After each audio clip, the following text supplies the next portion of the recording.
Great. Harry, good to have you. Welcome to Cassandra.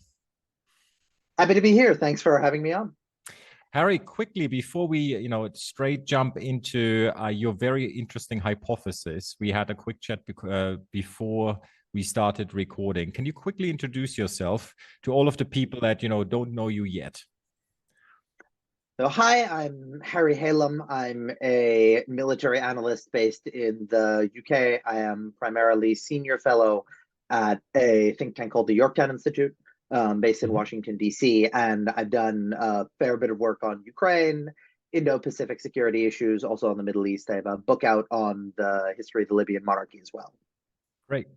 And Harry, you have a very interesting hypothesis. And what you pretty much say, if I understood it correctly, in the next 18 to 24 months, you see a decent probability of a major conflict in the Middle East that was originally triggered due to the Ukraine war and will have kind of massive spillover effects to pretty much Europe, right? So can you kind of take us back a little bit, where are we coming from? Why was this trigger Ukraine?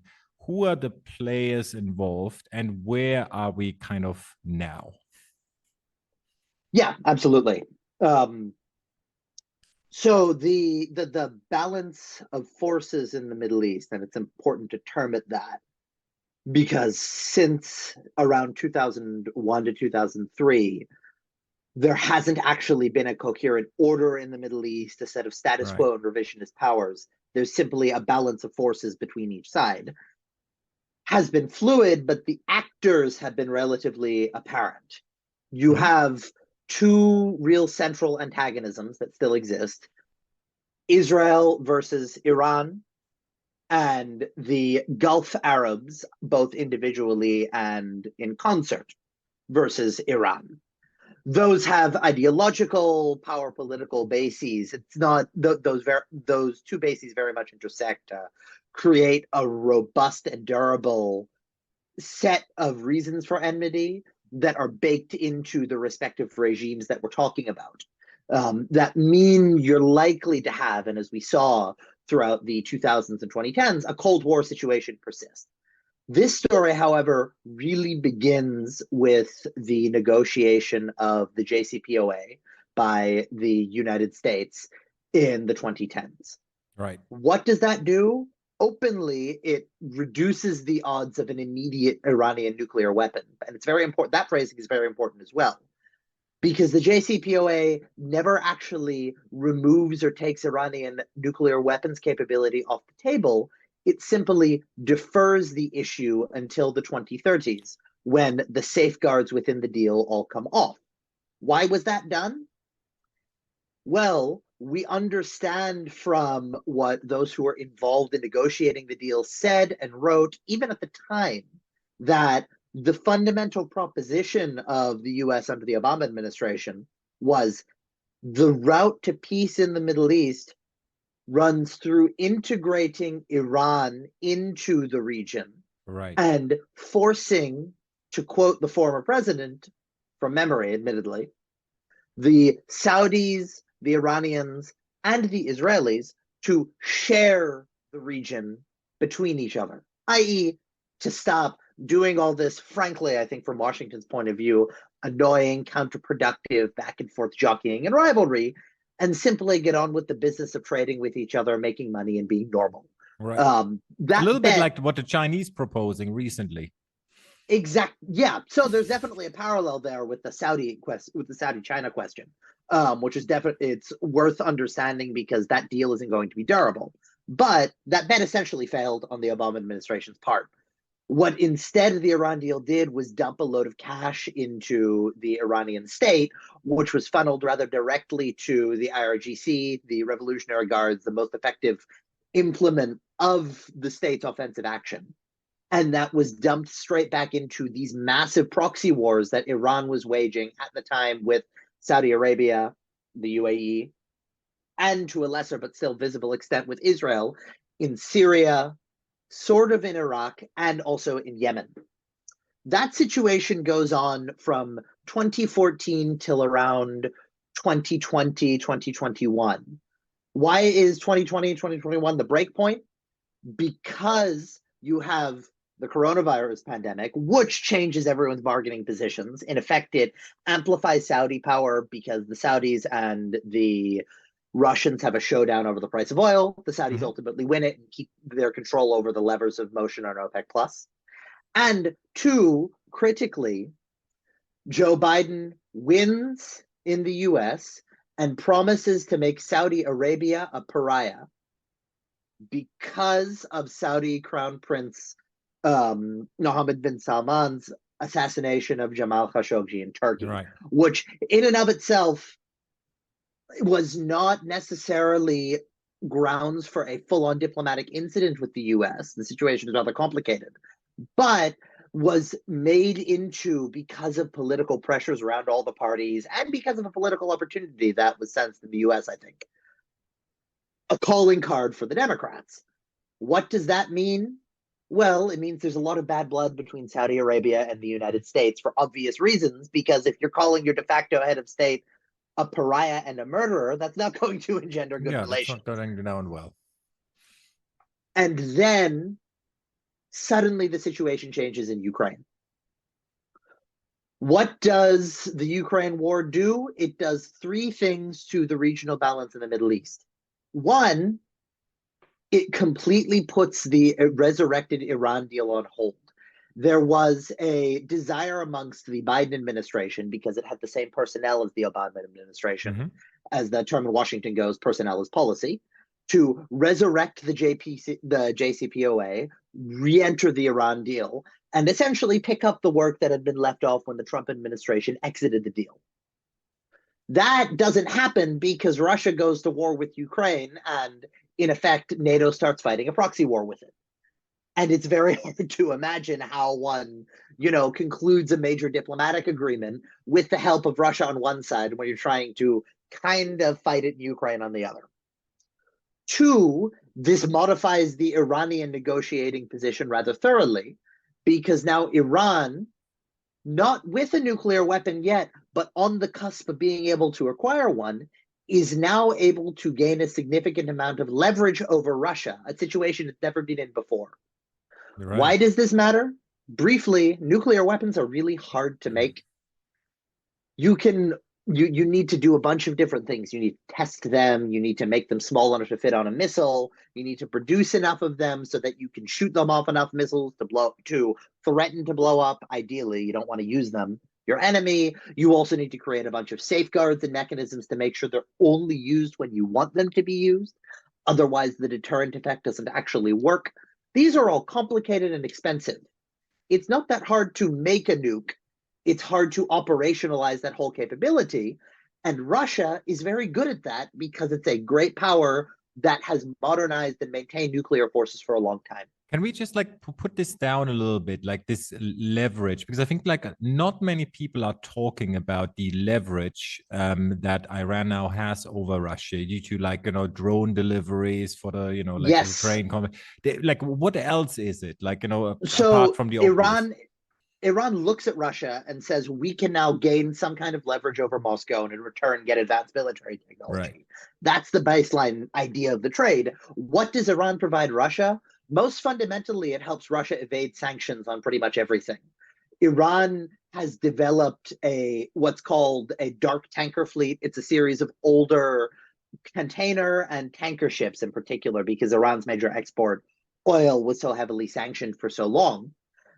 These ships are largely unregistered. They have modified GPS transponders to make it a lot harder for them to be tracked. They have developed various sophisticated systems of swapping oil from these ships to legal ships in the Middle Eastern littorals so that they can export oil illegally. What Iran's done is said, hey, Russia, we can do the same thing for you. We can provide this critical lifeline for you to get around these robust Western sanctions because we're really good at doing that. So the link between Russia and Iran over the Caspian in particular provides this lifeline for Russian goods to come out of the country. On top of that, Iran does provide some useful military technology to Russia. It provides a variety of loitering munitions in particular. It also provides smaller unmanned reconnaissance systems. And this is the real $1 million question, which feeds into the probability of war. Does Iran provide down the line Russia with its ballistic missiles in large enough quantities to make an operational impact on the battlefield? My inclination is yes, something like 60 to 70% probability, because at a certain later in this year, the latent sanctions on ballistic missile exports from Iran are still going to come off. Keep in mind the JCPOA is still active. So at that point, Iran has less of an optical reason to restrain itself. At the same time, that's a very specific trade calculation that Iran has to make. But more so even than China, more so than Kazakhstan and Armenia, Iran is really the lifeline for Russia in getting out into the global economy. Much like, for example, the Netherlands were for Imperial Germany during the First World War. Right, right. I mean, it makes a lot of sense. Maybe that's why the Chinese are so hesitant and getting like more involved in delivering all sorts of things as well. Well, if they're going to do it, they need to do it through third parties and people who you can wash it through. And it's no coincidence, I don't think, that specific like consumer technology exports to Russia have spiked in where? Kazakhstan and Armenia. Right. Because you have Russian expatriate communities there now, and you have very easy access into Russian markets. Okay. Okay. Yeah. And number 3, that where you kind of like, to have these 3 points properly in order. With insofar as yes, so like you mentioned, okay, so we have to leverage, that's one change, and then continue kind of like your thought process. Yes, you've got Iranian, you have increased Iranian leverage over Russia that increases freedom of action. You then get significant political instability in Israel, which is still continuing. To very briefly describe an exceptionally complex situation, Israel's governing model was not set up to deal with the country as it is. The system isn't designed to actually take all the literal parties and metaphorical ones, put them around the table and hash out a stable system. And everyone is incentivized, in fact, to go for razor-thin political majorities in parliament, which creates today this exceptionally volatile system where the focal point of the issue is a combination of the religious secular divide in Israel and the persistence of Benjamin Netanyahu, arguably the most consequential political figure in Israeli history. Right. Without, again, passing any normative judgments on the situation, the reality is that Israel is increasingly seen as a less credible regional actor because it is domestically exceptionally unstable. That's been true before and after Netanyahu's return to power. Before Netanyahu's return to power, the Biden administration, pursuing a renewed Iran deal, convinces the Israeli government to sign a maritime border agreement with Lebanon. Why is this important?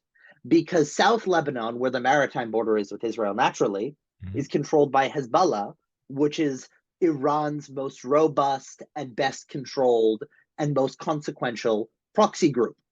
Hezbollah is a terrorist organization established in the 1980s, directly supported and funded throughout its existence by the Iranians, used as the primary implement for Iran to directly pressure Israel, and has attacked the United States in the past. By making the Israelis effectively arm twisting them into sign this maritime border agreement with Lebanon, i.e. with the part of Lebanon that's most directly controlled by Iran, that goes out as a massive signal to the rest of the Middle East during a major war in Europe with Russia, that the United States is willing to twist its allies to get them to do things that it wants vis-a-vis Iran, and even willing to do that to Israel, who, from the point of view of Arab capitals, should be insulated from some of this pressure. That is a big problem for Saudi Arabia, because Saudi Arabia is a oil-rich petrochemical monarchy that has once again been on the outs with the United States for a while, because of the dynamic between Biden and MBS. That's factor number 2, persistent Israeli instability. Finally, factor number 3, the most recent iteration of this crisis is the Sino-Iranian Saudi negotiations that culminate in this normalization agreement. Why is this important? Saudi Arabia and Iran do not like each other, to put it very simply. I mean, their regimes are fundamentally, in some ways, anathema to each other. The hatred arguably runs deeper than the hatred that Iran has for Israel, as much as the Iranians do hate the Israelis. The fact that they've signed this agreement doesn't indicate a lasting peace. It's not like there's not going to be friction, and it's likely this agreement breaks down within the next 2 years. There are just too many fundamental ideological, political, military, and economic friction points between the two actors for this to be robust and durable. What it does do is it reduces the odds of an Israeli strike on the Iranian nuclear program. Mm-hmm. For a variety of complex military reasons, the Israelis are at the point where they actually can't pull this off independently without the use of their denied nuclear arsenal, and they're not going to do that. There are many things the Israelis will do, but the last thing they will do is use nuclear weapons offensively in anger. That would be a really big disruptive problem for them. So the Israelis now are stuck in a very hard position because they've been isolated by this Chinese Sino-Iranian Saudi rapprochement. They have the US focused on Ukraine, but also still engaged in Israeli domestic politics in a very open way with the latest iteration of the constitutional crisis and the issues with Netanyahu. And you have an Iran that's increasingly sidling up towards Russia and China and actively considering breakout. Those three things put together create the recipe for a potential conflict in the near future. I'm happy to talk about triggers briefly, but that's how we got. Yeah. So like, okay, so it's like it's very difficult. Okay, but let's talk about triggers, because like, how do we get from, you know, a lot of kind of disagreement, you know, a lot of hate, different kind of a change in different kind of relationships, to actual kind of, you know, impact? And what kind of conflict are we also talking here? Like, you know, what do you see, like, you know, the highest possibility in your hypothesis? So I'll go from lowest to highest because each of these potentially builds on the other, and the highest one being the most likely is probably the most consequential. The lowest probability, but it's still possible this happens, is an Israeli strike on the Iranian nuclear program, which would then result in likely Iranian retaliation against Israel, potentially against the Gulf Arabs, but unlikely at this point, and possibly against the United States, depending on US involvement as it's perceived. This is the least likely option because of Israel's military capabilities. They wouldn't be able to do more than set back the program by, at best, probably a couple years, at worst, maybe not at all, just because of the ranges involved and now their inability to use Saudi airspace. Okay.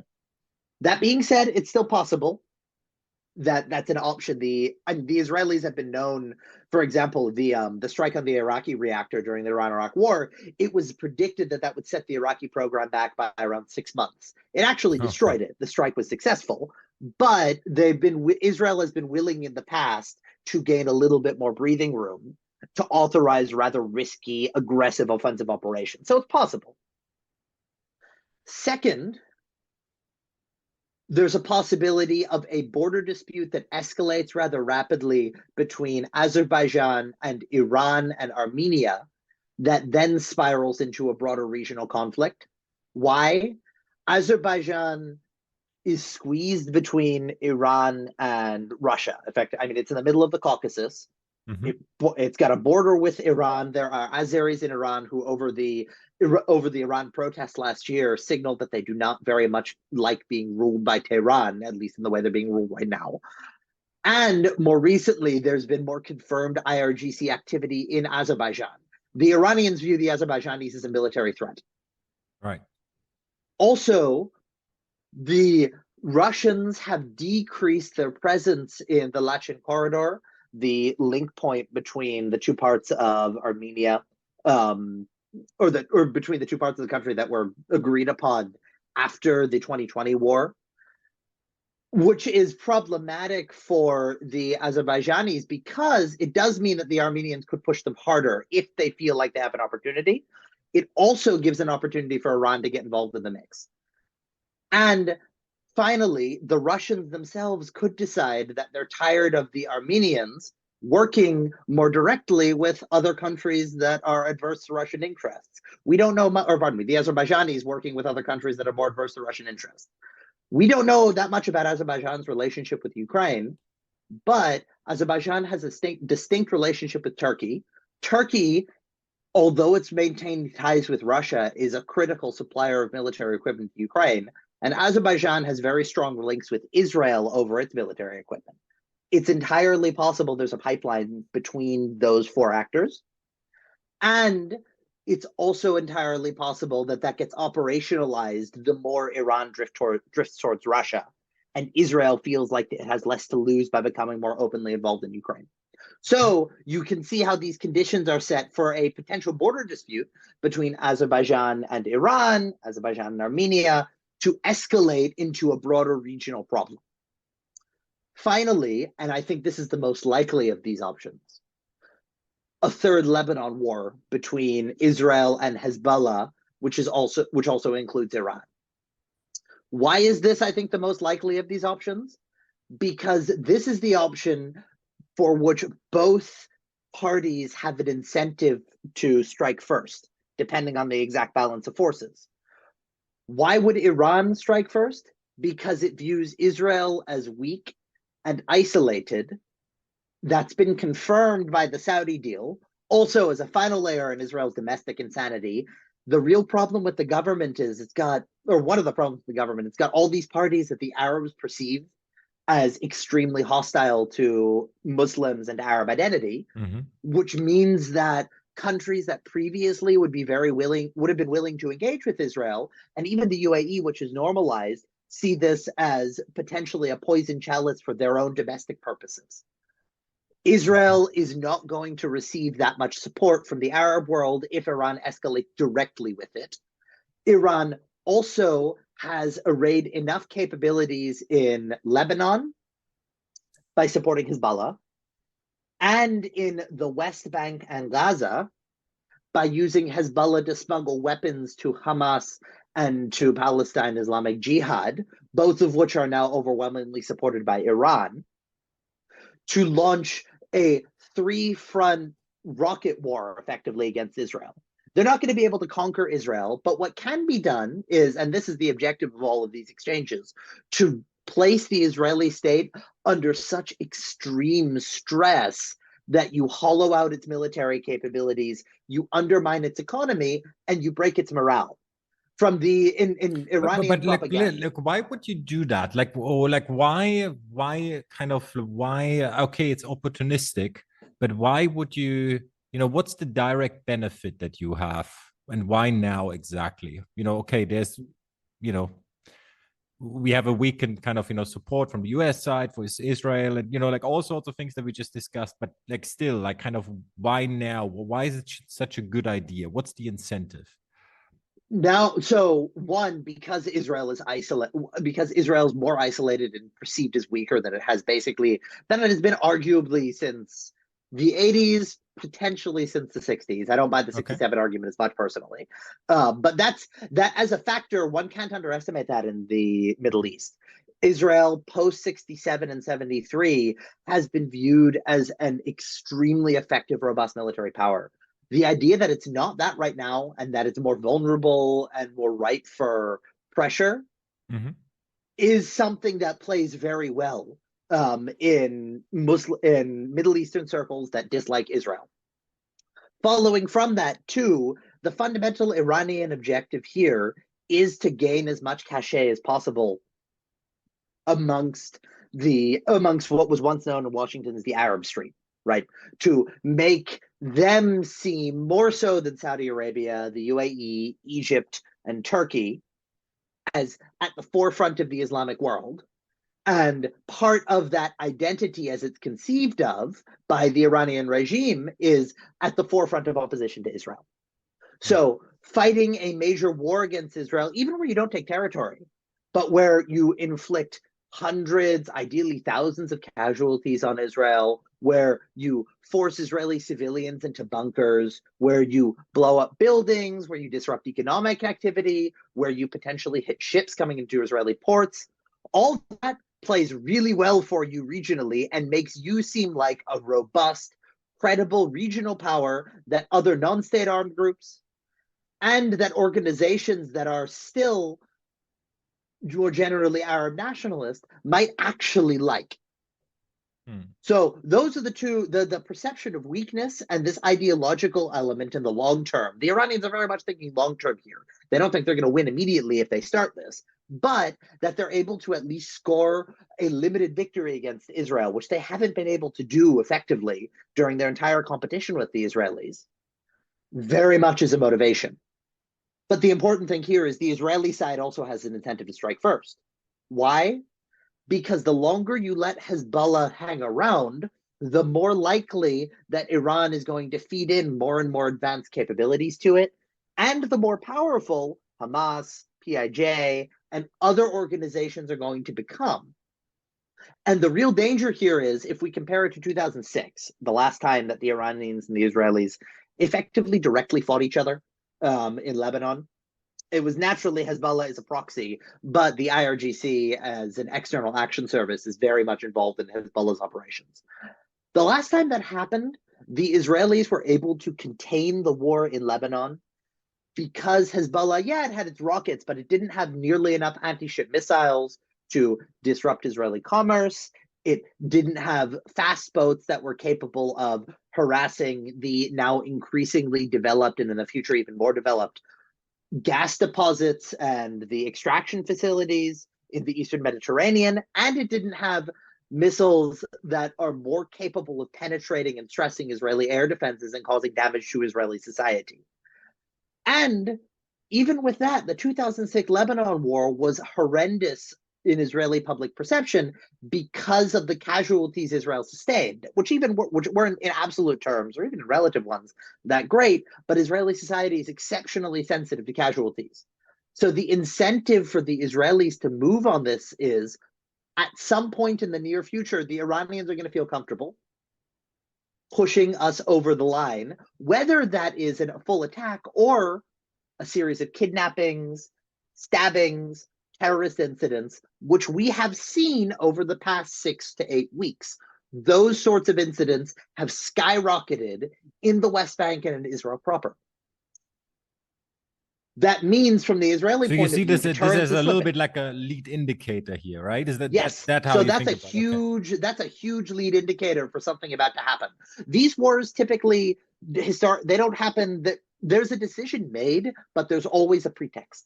The pretext is invariably some sort of accumulation of low-level violence over time. It's a combination of riots, kidnappings, knife crime terrorist attacks, if they can pull it off, bombings, and then the final layer, massive rocket barrages from Gaza, ideally from the West Bank if they can get them in there, and from Lebanon in retaliation for Israeli actions. So the reality of the situation now is we're getting to a point where everyone's reacting to each other in such a way that it's more and more and more likely that one of these incidents is going to set the whole powder keg off. The Lebanon contingency is the one to be most worried about or most clued into, because it's the one where everyone's got an incentive to move if they think that war is imminent. How do you think the US, Russia, and China might play into this? Or how they would react from either side? This is where it gets really crazy. So starting with China, China is the most unclear, really. Historically speaking, China's been reticent to get involved in major foreign disputes, but it also negotiated this agreement with Iran and Saudi Arabia. But that didn't actually resolve the dispute, so it's not clear what that means for the future of Chinese diplomacy. What we can say is the Chinese are not going to, they're going to want to ensure this conflict stays as limited as possible. The more that this conflict disrupts international trade and the more it disrupts oil flows to China, the angrier the Chinese will get about this. So their most likely responses are going to be more limited and diplomatic. The Russians could see this, and this is the most dangerous part for Israel potentially, as a real break point with the Israelis. The Iranians are at a point where the Russians just can't restrain them anymore. There was a time in Syria where Russian and Iranian forces very much did work at cross purposes. Put it this way, there's a reason that Israeli aircraft were able to blow up things in Syria while Russian forces were operating Russian air defenses there, because the Russians turned off the air defenses whenever the Israelis were coming to blow things up. The Russians allowed the Israelis to have this proxy war with Iran, and the Israelis and Russians the Russians were very much informed when the Israelis wanted to execute interdiction operations in Syria against Iranian targets. The point of leverage that the Russians had is gone, both because they're weaker and more focused in Ukraine now, and all the leverage points that we talked about before, and also because there's just not as many Russian forces in Syria anymore, because they need to go to Ukraine to fight because of the casualties the Russians have received. So that means that Russia could simply think, we don't have any leverage in this anymore. We can't play mediator. The best thing we can do here really is support the Iranians in disrupting the Israelis and potentially creating another set of conflicts that draws Europe and the United States in, diverts attention from Ukraine, and hollows out Western morale, cohesion, and resources over time.